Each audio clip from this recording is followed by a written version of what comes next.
Hello dear NEET aspirants and welcome back to O2N Digital Education. And as you know, last lecture में हमने basically discuss किया था एक chapter which is the anatomy of the flowering plant. लेकिन इससे पहले एक chapter और था morphology of the flowering plant. तो यहाँ पर दो टर्म है, एक है मॉर्फोलॉजी और एक है यहाँ पर क्या है anatomy. And if I talk about the morphology, तो मॉर्फोलॉजी क्या होती है? Morphology that means the study of the external features और द कैरेक्टर्स, उसी को हमने क्या बोला यहाँ पर मॉर्फोलॉजी बोल दिया। एनाटॉमी क्या है? Study of the internal structures. हम इंटरनल स्ट्रक्चर्स के बारे में बेसिकली यहाँ पर क्या कर रहे हैं, स्टडी कर रहे हैं with the help of the microscope. इसी को हमने यहाँ पर क्या बोल दिया, anatomy of the flowering plant. And simple से पॉइंट पर अगर इसको हम ब्रेक करें तो morphology is like a photo of the plant. I said morphology is like a photo of the plant, but if I talk about the anatomy, so anatomy is like a x-ray of the plant। मतलब plant के अंदर क्या क्या है, कौन कौन से sales है, कौन कौन से टिश्यूज है, कौन कौन से टिश्यू सिस्टम है, उसकी रूट्स कैसी होगी, उसकी monocot root, dicot root, and also for the stem and also for the leaves, क्या क्या यहाँ पर सेगमेंट्स आते हैं, वो सब यहाँ पर हम डिस्कस करने वाले हैं।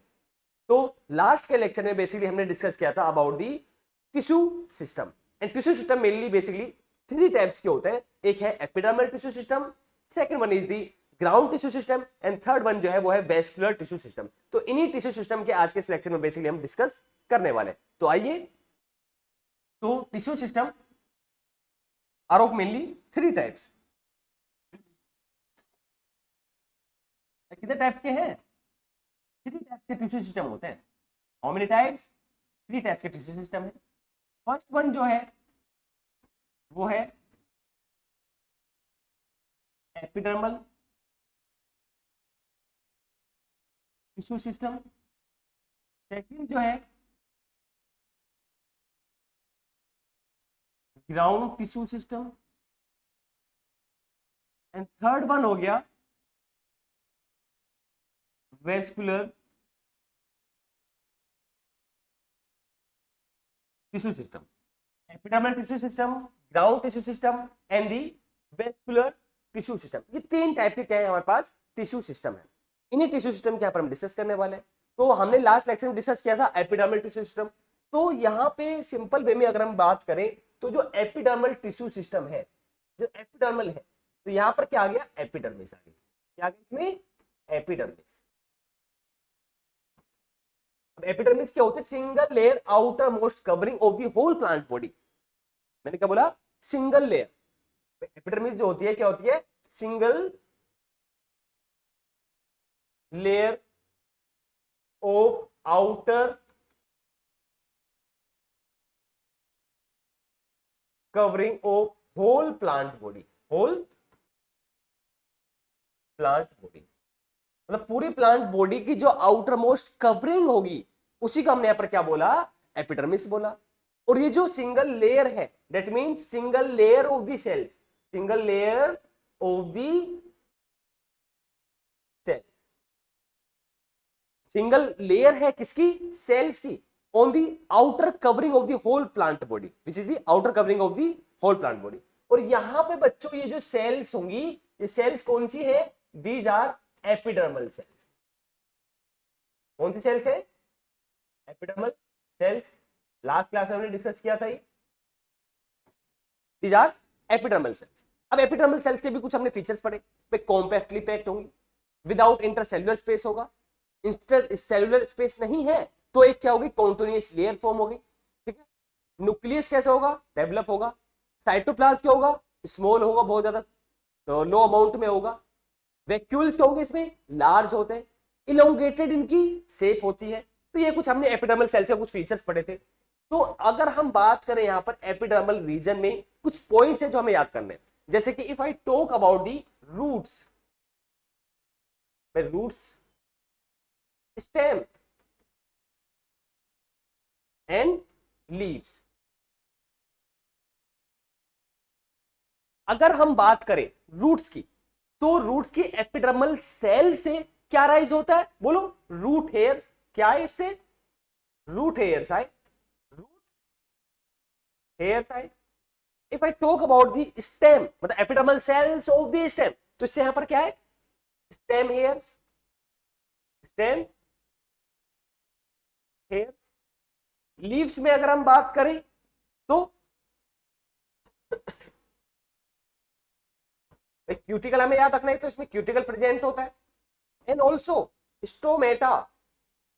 अब स्टोमेटा से रिलेटेड कुछ पॉइंट्स और बन जाते हैं like guard cells and also subsidiary cell, also subsidiary cell. अब देखिए अगर हम बात करें एपिडर्मल रीजन की, एपिडर्मिस की जो आउटर मोस्ट कवरिंग है of the whole plant body, if I talk about the in the roots, तो रूट्स में जो एपिडर्मल सेल्स है वो क्या डेवलप कर रही है, वो डेवलप कर रही है यहाँ पर क्या, रूट हेयर्स। क्या डेवलप करा उन्होंने, रूट हेयर्स डेवलप करे। If I talk about the stem, तो स्टेम में क्या डेवलप हुआ एपिडर्मल सेल से, स्टेम हेयर्स। एक पॉइंट बहुत इंपॉर्टेंट है हमारे लिए कि जो एपिडर्मल रीजन है या जो एपिडर्मल सेल्स है ये सिक्रीट करते हैं वैक्सी मटेरियल को, सिक्रीट वैक्सी मटेरियल, जिसको हम क्या बोलते हैं, क्यूटिकल। और ये क्यूटिकल हेल्प करता है to the prevention of the water loss. Water loss को प्रिवेंट कर रहा है ये क्यूटिकल, वैक्सी लेयर है। तो रूट हेयर्स का काम हमने क्या पढ़ा, helps in the absorption of the water and the minerals. भाई रूट का कौन सा ऐसा पार्ट है जो absorption of water and minerals के लिए रिस्पॉन्सिबल होगा, which is the root hairs. याद रखें इस पॉइंट को। और ये भी क्वेश्चन पूछा जाता है कि जो रूट हेयर्स है वो रूट के किस रीजन से अराइज हो रहे हैं। तो रूट के रीजन तीन टाइप के होते हैं, 3 रीजन होते हैं रूट्स में। एक है region of the meristematic activity, region of the elongation and also region of the maturation. तो रीजन ऑफ मैच्योरेशन जो है इसको हम डायग्रामेटिक रिप्रेजेंटेशन थ्रू देखते हैं। देखो जरा, जैसे कि ये हमने बनाई एक रूट, ये इसका हो गया क्या, रूट कैप। अब यहां पर जो ये सेल्स है इसको हमने बोला रीजन ऑफ मेरिस्टेमेटिक एक्टिविटी। इसके ऊपर जो सेल्स होंगी ये कौन सी हो गई, यहां पर region of elongation, region of elongation. और अगर बच्चों हम यहां पर बात करें अपर रीजन की, जो अपर मोस्ट रीजन होता है ये होता है region of maturation, region of maturation. तो आइए, तो रूट्स में बेसिकली 3 रीजन है। रीजन ऑफ मेरिस्टेमेटिक एक्टिविटी, जहां मेरिस्टेमेटिक टिश्यूज होंगे जो डिवाइड होते हैं, then few mm above the region of the meristematic activity is the region of the elongation। जो meristematic cells हैं आफ्टर द डिवीजन ये elongate होंगे, इनके साथ साइज है वो इंक्रीज होगा। Then after the region of maturation या few mm above the region of the elongation, कौन सा रीजन है, रीजन ऑफ मैच्योरेशन। तो रीजन ऑफ मैच्योरेशन की जो सेल्स है कौन सी, एपिडर्मल सेल। और एपिडर्मल सेल कौन सी होती है, जो आउटर मोस्ट कवरिंग होगी। मान लो ये आउटर मोस्ट कवरिंग है, ये सेल्स है कौन सी, एपिडर्मल सेल्स है।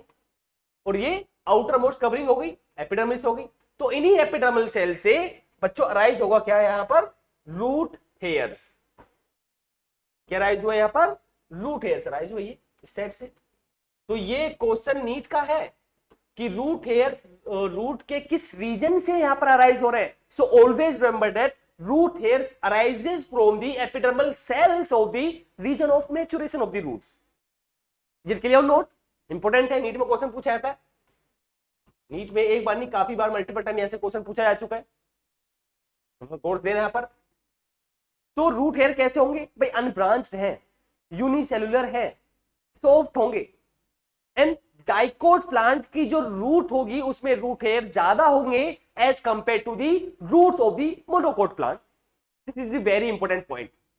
इस पॉइंट के थ्रू हम क्या कर सकते हैं, डिफरेंशिएट कर सकते हैं किसमें, डाइकोट रूट में and also in the monocot root.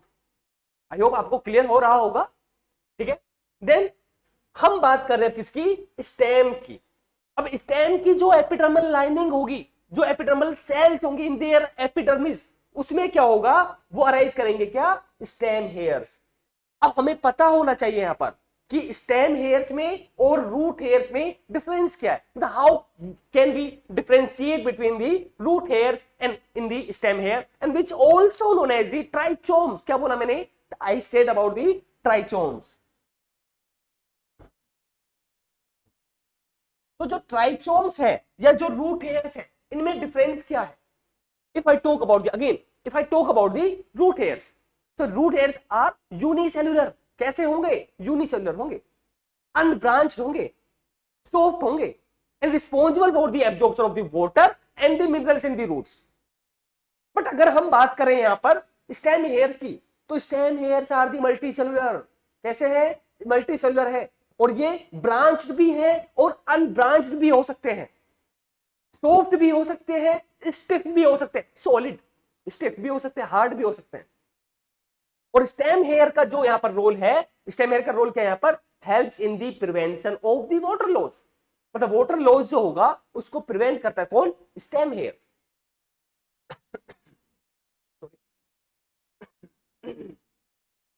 अब अगर हम बात करें यहां पर लीव्स की, तो लीव्स में क्या है?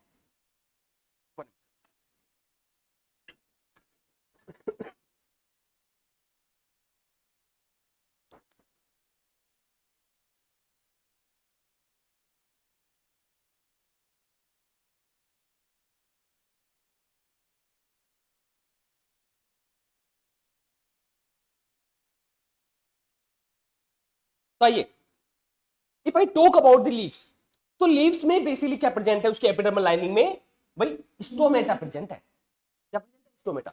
What are the stomata? तो वो बच्चों, स्टोमेटा क्या होता है? टाइनी पोर्स है। जैसे कि अगर हम बात करें ह्यूमन बीइंग से एस्पेक्ट में, हमें रेस्पिरेशन करना है। रेस्पिरेशन करने के लिए हमें क्या चाहिए? ऑक्सीजन। क्यों? क्योंकि हमारी बॉडी में एरोबिक रेस्पिरेशन हो रहा है। तो एरोबिक रेस्पिरेशन को परफॉर्म करने के लिए क्या चाहिए? ऑक्सीजन। एंड ऑक्सीजन हमारी बॉडी में कैसे आएगी? हम इनहेल कर रहे हैं। इनहेलेशन क्या होता है? इनहेलेशन, इनहेल या intake of the O2 rich air from the atmosphere. 1 minute.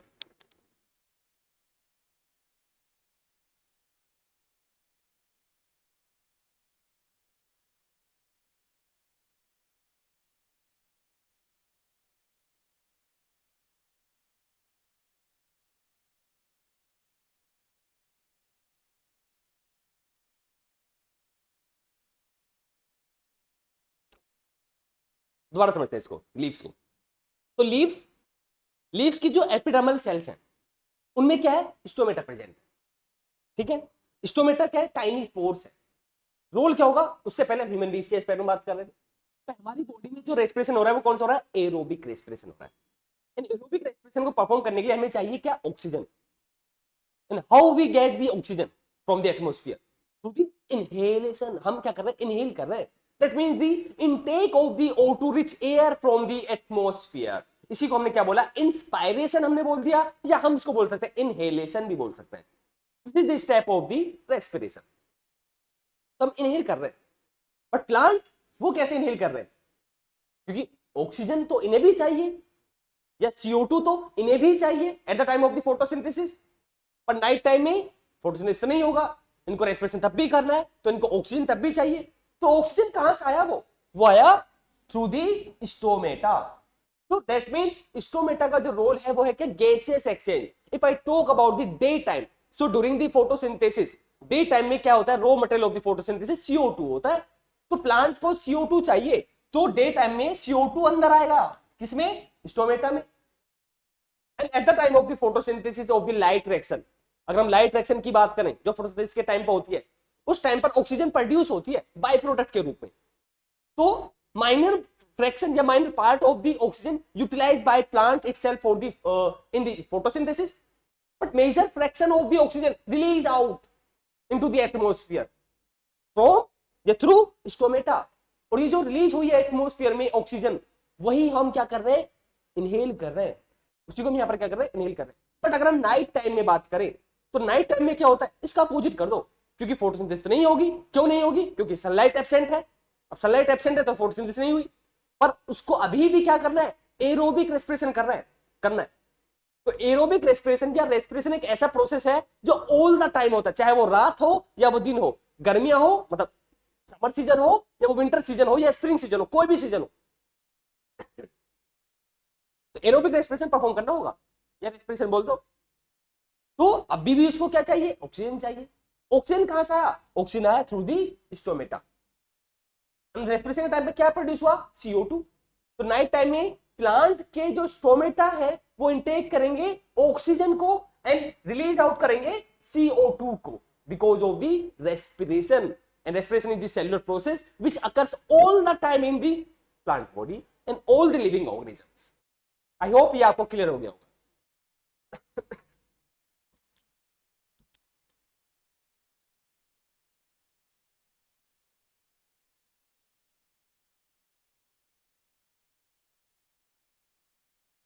ऐसा कर लो।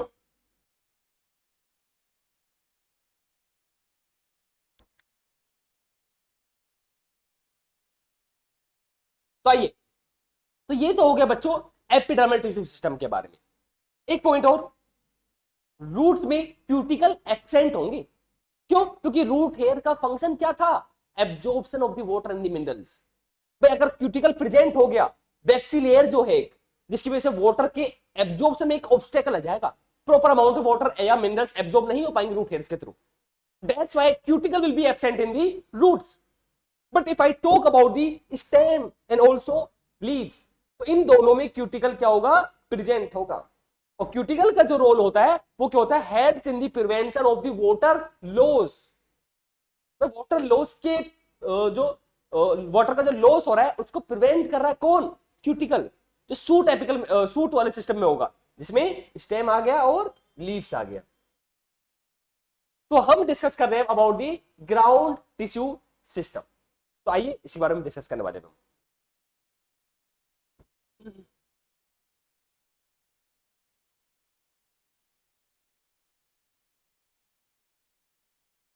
सेकंड जो टिश्यू सिस्टम है वो है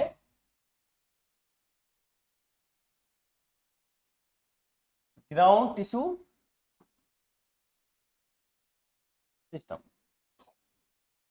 अब सुनिए जरा, तो ग्राउंड टिश्यू सिस्टम में समझ, तो ग्राउंड टिश्यू सिस्टम में बेसिकली क्या होता है? ओल्ड टिश्यूज, हम प्लांट के बारे में बात कर रहे हैं, old tissues in the plants except epidermis या आउटर मोस्ट कवरिंग। एपिडर्मिस को छोड़कर और साथ में वेस्कुलर बंडल्स को छोड़कर छोड़कर जो वेस्कुलर टिश्यूज होंगे, कमेंट करो वेस्कुलर टिश्यूज कौन कौन से होते हैं? जाइलम है और एनोदर वन बोलो, फ्लोएम, जाइलम एंड फ्लोएम, इनको छोड़कर और साथ में एपिडर्मल सेल्स को छोड़कर जो फॉर्म करेंगे किसको? एपिडर्मिस को। जितने भी टिश्यूज होंगे वो लाई करेंगे किसमें? बोलो, ग्राउंड टिश्यू सिस्टम में लाई करेंगे वो। तो all tissues except epidermis and also vascular tissues includes into the ground tissue system. And इस ग्राउंड टिश्यू सिस्टम में बेसिकली परमानेंट टिश्यूज लाई करते हैं। अब दो टाइप के परमानेंट टिश्यू हैं, बोलो, मैंने फर्स्ट लेक्चर में बताया था, एक है सिंपल परमानेंट और दूसरा होता है complex permanent tissues. Simple permanent tissues कौन से होते हैं? जो बेसिकली कंपोज होते हैं only one type of the cell से। And if I talk about the complex tissues, so composed by the more than one type of the cells, और हम ये भी बोल सकते हैं कि more than one type, and also हम ये भी बोल रहे हैं different types of the cells से क्या होते हैं? वो फॉर्म होते हैं। तो ग्राउंड टिश्यू सिस्टम में सिंपल परमानेंट टिश्यूज आ गए यहां पर। आइए जरा, तो all tissues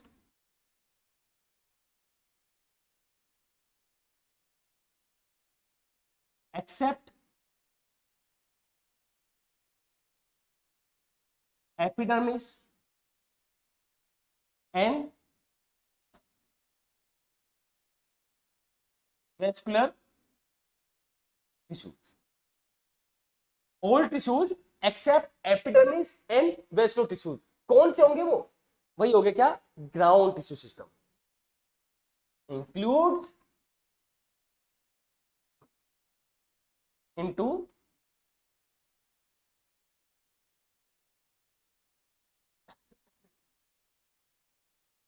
ground tissue system. अब एक पॉइंट समझो, तो बच्चों यहां पर जो एपिडर्मिस है हमने पढ़ा थी, जो एपिडर्मिस होती है वो होती है outer most covering, which is outer most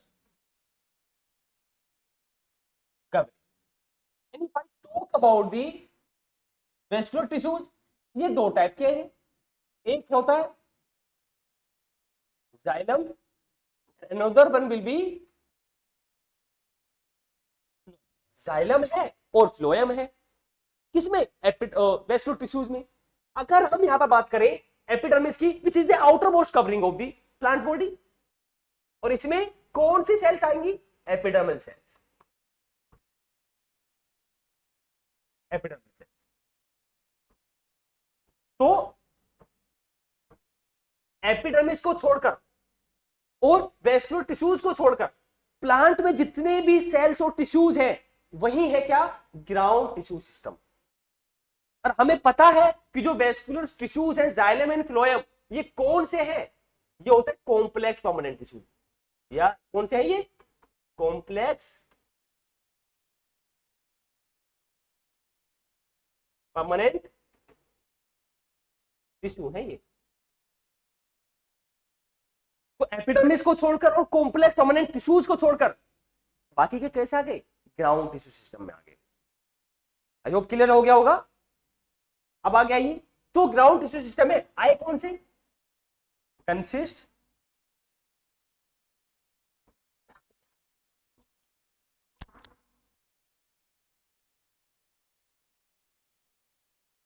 consist simple permanent tissue, ये आ गए। अब सिंपल परमानेंट टिश्यू जो होते हैं वो तीन टाइप के हैं, पेरेनकाइमा,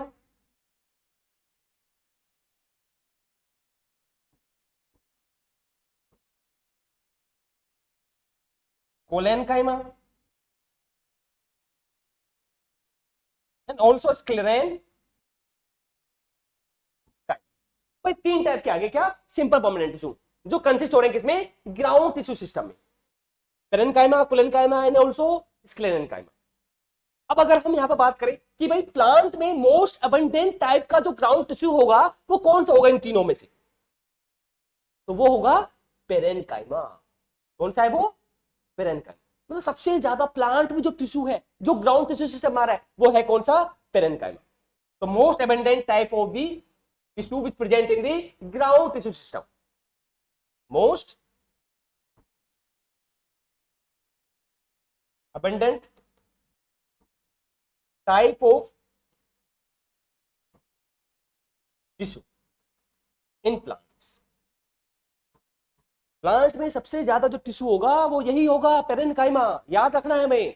अब पॉइंट है कि पेरेनकाइमा कहां कहां होगा, क्या क्या इसकी लोकेशन होगी, उसके हम यहां पर बात करने वाले। तो याद रखना इंपॉर्टेंट है, लोकेशन की बात करेंगे।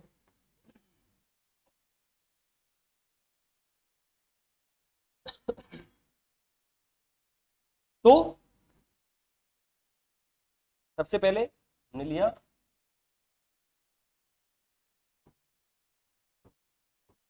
कोर्टेक्स,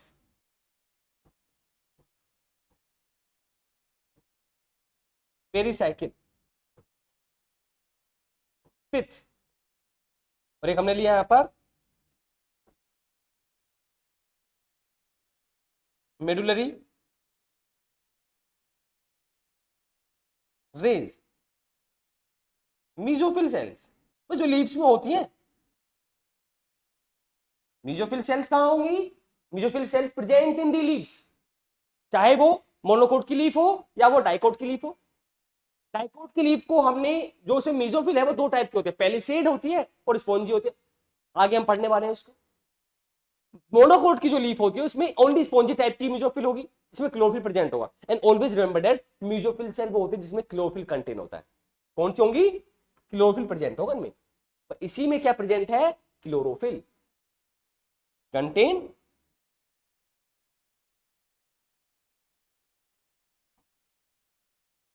क्लोरोफिल, वैसे प्रेजेंट है क्या, क्लोरोफिल। अब सुनो जरा, तो हमने क्या पढ़ा, जो ग्राउंड टिश्यू सिस्टम है होते कौन से, so all tissues except epidermis and vascular tissues। epidermis is the outermost covering of the plant body, जिसमें epidermal cells होंगी। vascular tissues include the ground tissue system,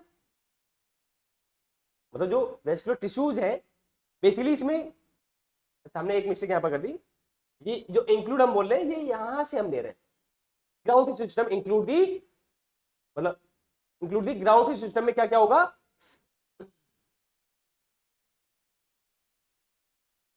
देखिए दोबारा से एक बार, छोटी सी मिस्टेक हो गई यहाँ पे एक्सप्लेन करने में।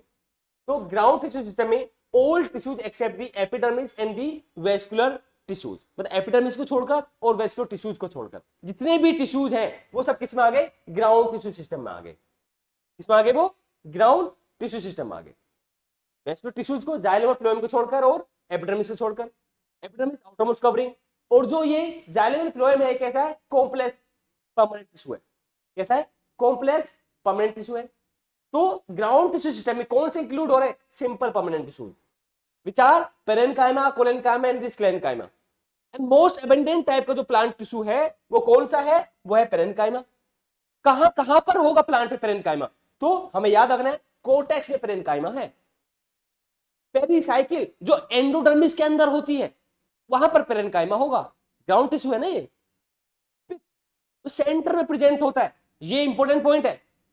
डाइकोट रूट का पिथ कैसा है, मोनोकोट रूट का पिथ कैसा है, डाइकोट स्टेम का पिथ कैसा होगा, मोनोकोट स्टेम का पिथ कैसा होगा, नीट के क्वेश्चन है यहां पर। Medullary rays radially placed between the vascular bundles, parenchyma cells होती हैं जिनको हम क्या बोलते हैं, मेडुलरी रेज, ये भी पेरेन्काइमा नेचर की हैं। मीजोफिल सेल्स ये भी पेरेन्काइमेटस है, विच कंटेन दी क्लोरोफिल, क्या कंटेन कर रहा है, क्लोरोफिल को कंटेन कर रहा है। आई होप क्लियर हो गया होगा।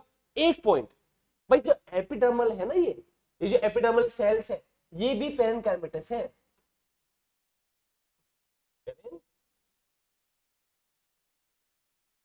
पेरेन्काइमेटस है, पेरेन्काइमेटस तो है लेकिन ये ग्राउंड टिश्यू सिस्टम में नहीं आएगा। भाई हमने क्या पढ़ा कि जो ग्राउंड टिश्यू सिस्टम है उसमें तीन टाइप के टिश्यू है, पेरेन्काइमा, कोलेन्काइमा, स्क्लेरेन्काइमा।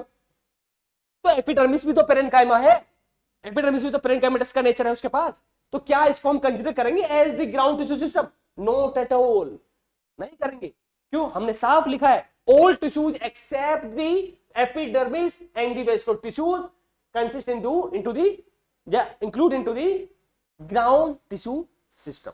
जो ऑल टिश्यूज है एक्सेप्ट, इनको छोड़कर जितने भी टिश्यूज आए वो किस में आए, वो ग्राउंड टिश्यू सिस्टम आए। तो हाँ ये पेरेन्काइमेटस नेचर की है epidermal sales, but not consider into ground tissue, ground tissue system. समझ में आया नहीं आया, आई होप ये आपको क्लियर हो गया होगा। एक बार दोबारा देख लो, स्क्रीनशॉट ले लो इसका।